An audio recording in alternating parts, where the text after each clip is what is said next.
What's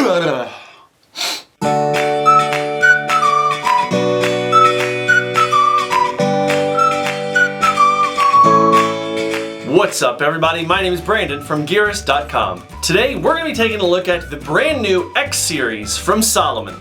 Breaking into a new segment of a market which you're not typically known for can be really a daunting task, and a lot of companies fail when they kind of stick their toe in there. However, Salomon, which has had success in the trail running game for a long time, has begun dabbling in their CityTrail line. You can see our first look at one of those shoes when our reviewer Rachel took a look at the Salomon X Groomed 3D if you click this link right here. But the shoe that we're talking about today is the S-Lab X series, this bad boy right here. Now, this shoe kind of looks similar. It looks very similar to our Sense 4 Ultra, the Sense Ultra line. But what's really amazing about this shoe is that it is built to go on roads and a little bit of light trail. In fact, it is such a whip fast shoe that Max King managed to rock out a 2:17 marathon at the LA Marathon earlier this year, which is nothing to laugh at. Now, in my reviewing, I won't be running quite that fast unless some large animal is chasing me, but nevertheless, let's get into the details and see what I thought. Before we get into the details of this shoe, I will let you know that there are a lot of similarities between this and the Sense 4 Ultra, which I reviewed a few weeks ago.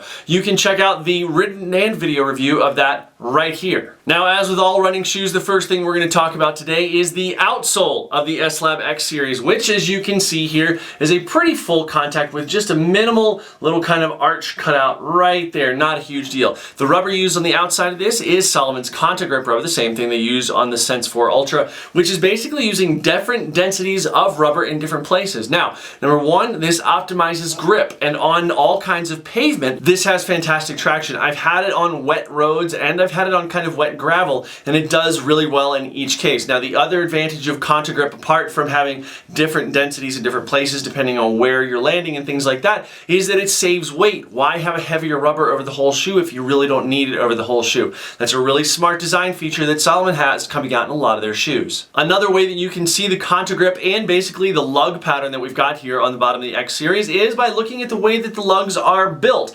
Now, over here on the lateral side, you can see that they're kind of bigger lugs with bigger patterns, and then diagonally across the shoe you can also see that that shows up here. Now, these are places that when you go through the gait cycle you're not going to be using as much to grip and push off. However, conversely, you've got here on the lateral heel kind of this more tightly woven pattern, which you can again see up here under the big toe, under the first metatarsal head there. And again, these are areas that are once again meant to optimize the grip for the different types of terrain that you're on. When you're settling full onto a trail, these are going to really be able to grip with that whole foot, and on a road, this is going to get you that kind of more fine-tuned gripping where you might, if you're kind of on a slippery pavement or something like that, it's going to really let you get in there and give more torque to the shoe. The last thing I'll point out about the structure of the outsole is that there are generous flex grooves. Now, they're a little bit difficult to see because it's red on red, but I'll hold it up to the camera there. You can see we have generous flex grooves that go all the way through from the outsole into the midsole, which we'll get into in a second. But first, let's talk about how it did on road and trail. First, on road, which I mentioned a second ago, on wet and dry pavement, this thing does really, really well. I love the fact that Salomon has a shoe that I'm super comfortable going out and running on roads with because I love the way their shoes feel so much on trails. Now, when you hit the trail, if you're going for something that's a really groomed trail, kind of nice buffed out single track, this is going to be a spectacular shoe for that. It's going to allow you to really indulge your need and desire for speed as you go out on things like that and just really cruise. Even when you're on flat rocks and things like that, this is going to do really, really well, and the traction is excellent for that.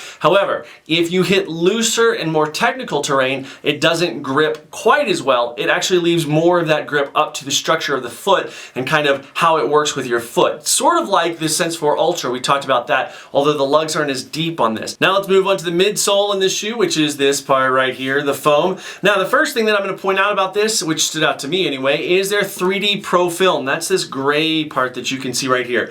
Now, this extends up this way into the forefoot. It's going to add a little bit of foot protection, not a ton, but mainly it's meant to give that shoe a little bit of pop, that midfoot responsiveness. What's really cool about it is how it extends up and under the lug pattern. Now, I'm going to try to show it to you, but you can see right here where there are these channels that run into that.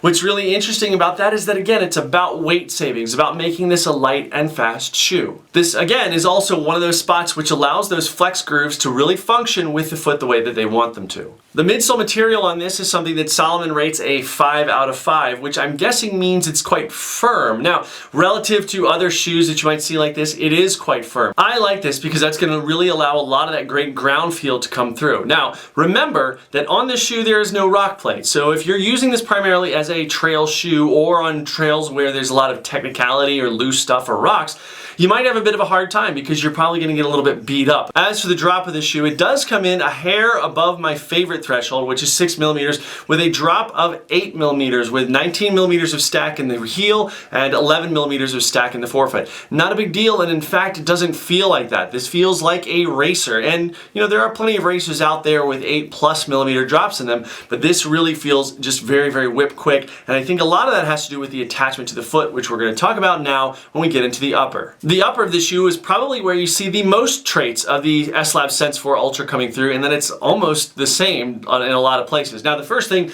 is that across the toes here, across the toe box, and in the forefoot, you have this kind of very closed, but a little bit of stretchy mesh right there. It's a really great feeling, gives plenty of room. We're going to talk about that in the fit a little bit more later. Across the sides of the metatarsal heads here on the lateral and the medial side, there's a little bit of webbing of these overlays. That's meant to add support both structurally for the foot while it's functioning, as well as durability support. As you move back into midfoot, you've got two different meshes, one on the lateral, one on the medial side. Now on the lateral side, you can see it almost looks like a very open ripstop mesh, and then on the lateral side, on the medial side rather, you've got a more closed mesh which kind of goes back into the rear foot. Now on both sides, this mesh is backed by their Endofit system, which is inside. I'm going to touch on that a little bit more in a second. The tongue of the X Series is quite literally identical to that of the Sense 4 Ultra, with the exception of color, which in this shoe it's white and red, in this shoe it's mainly just red. By the way, I love this color scheme. Very bold, just kind of very stark colors. I love the red and white. That tongue has a rather minimal amount of foam in it. Feels really good. It's plenty to keep you protected from the lacing system. The lacing system is, again, this band which you see right here, which is topped by the speed lace right here. It's excellent, and as with the Sense 4 Ultra, if you have the top cross laces pulled tightly, they're going to cover up the lace pocket, which is fine. You just make sure you lift it up, tighten it down, and then you could stow that right up there. It's a really great and solid system that I liked in that shoe, although it is curious to me why the top crossing of laces covers up the entrance to the garage here, if you will. Now that Endofit system, which I mentioned a second ago, works with Sensifit. Now, why do we have these different fit systems? Number one, Sensifit is the overall scheme of the shoe, which is basically these lines coming up right here, the support structure that goes up into the gillies, which is these things right here called gillies, where the laces go through instead of eyelets. So the Endofit system works with the overall Sensifit system on the exterior of the shoe. Now, Endofit, if you can see in there, is basically an interior sleeve. It's almost like this booty fit. I'll show you from the outside. It basically is right here. So that entire area is attached through this interior sleeve down to right above the midsole. Now this is a really great way that the shoe cradles the foot from the inside without squeezing the foot, because in my book, lacing down too tightly is a big no-no. It cuts off circulation. It's a whole thing. Now moving to the exterior structure of the shoe, this is a bunch of microfiber overlays, which you can see there by pointing out, part of that Sensifit system. Very, very comfortable. I think it works nicely to hold the foot in place with that interior Endofit system. The heel counter is pretty rigid. It's not hugely rigid. As you get down closer to the midsole, it's a little more rigid, but provides a lot of support. Now again, this is not a technical trail shoe, so there's not super need for it to be a really rigid heel cup, but it still does a nice job of keeping things in place and keeps it optimally weighted. It doesn't overweigh the thing to keep it as a lightweight trail shoe and road shoe. Finally, with the upper, and this is one small thing I noticed, not a big deal. I don't know why it happens. It didn't affect me. I didn't even feel it, in fact, was this tiny little fold in the fabric right there on the forefoot. It's actually kind of a cosmetic thing. It doesn't affect anything at all, and I don't really even think I felt it on my foot, but it did buckle a little bit right there. Just thought I'd point it out. Now let's talk about the fit for a second. This thing is built on a racing last. Now it's not a true road racing last like you might see in a Saucony Type A6 or something like that, but this is still built on Salomon's racing last, and as such, it fits more, not snugly, but it's closer to the foot. So a wide foot might have a little bit of trouble with this. It's really worth trying on because you never know how those fit systems internally and externally are going to work with your foot. The sizing of this is right on for me. My size 11 was right where I expected to be. The same thing with the Sensifit Ultra that we talked about earlier.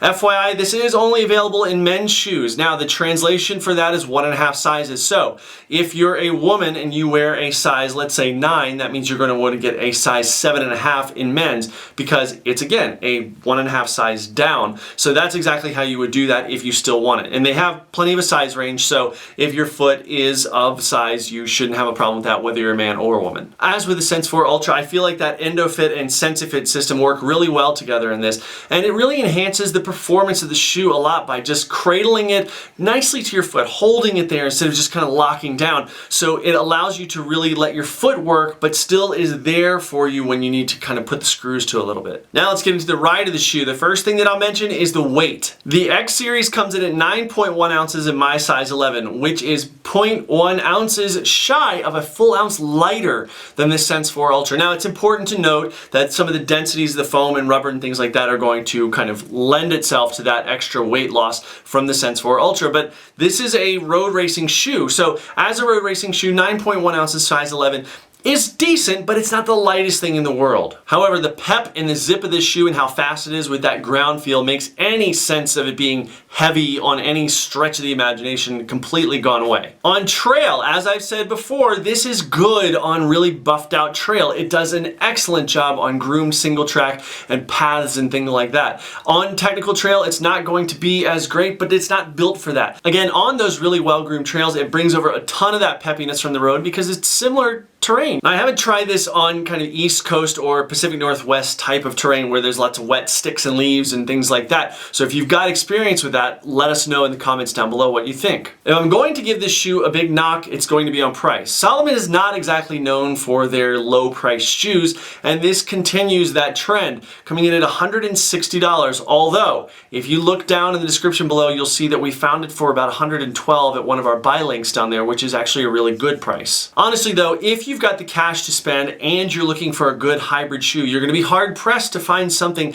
that is a better fit than this guy right here. While it's not listed under their CityTrail section on their website, this shoe is one that walks that line very, very well. If you're living in an urban setting like New York City or something where there are tons of roads, in fact the majority of the paths you're going to run on are roads, but there are some trails heading off into the Ramble and things like that through Central Park or Inwood Hill Park, this is going to be a great option for that. Any place where you've got the opportunity to go from a road to a trail and then back again or what have you, this is a good shoe. So I really think that if you've got the means to get it, and again we have it for that really pretty decent price, then this is a really solid shoe for anyone to consider. And don't be threatened by the fact that it's a Salomon. Yes, it's a Salomon, but this thing can crush on the roads. Again, Max King managed to whip out a 2:17 marathon in Los Angeles. Now, while I can't do that, you may be able to do that, and this might be the shoe that can take you there. My question for you guys today is, do you have a hybrid shoe? Or do you have a need for a hybrid shoe? Just let us know down in the comments below. We'd love to hear what you have to say. Guys, thanks so much for spending a few minutes with us today, and please subscribe to our channel, which you can do so by clicking the subscribe link down below, or you can click that YouTube button right over there. It works just as well. Now, while you're at it, please follow us on all our social media outlets, which you can see right over here, and visit Gearist.com. And if you've got any questions about this video or any of our videos, don't hesitate to contact info@Gearist.com or just leave a comment down in that comment section. We'd love to talk to you. Now, if you've got an idea for a review or something you'd like us to check out, let us know, because we can always work on getting that in-house and getting some first-person testing and letting you guys know what we think. Once again, guys, thank you so much for your time today, and we'll see you next time.